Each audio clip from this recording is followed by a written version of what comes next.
Narendali smo dulek slatki i stavili smo malo cimeta, 3,5 kašike šećera i dodajemo malo maslinovog ulja i sve ovo pržimo uz mešanje. Naravno pržimo dok ne pusti svoje sokove i dok sama tikva, to jest dulek, ne omekne i tada filujemo na kore.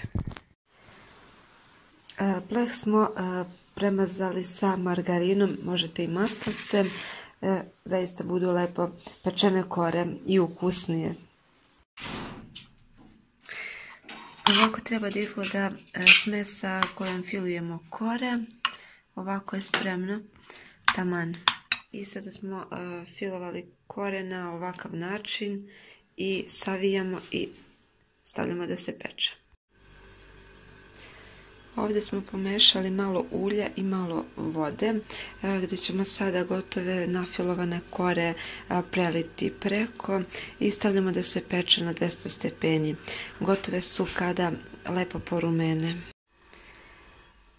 Pečena je pita, sada možemo da isečemo i preko možemo da stavimo šećer u prahu.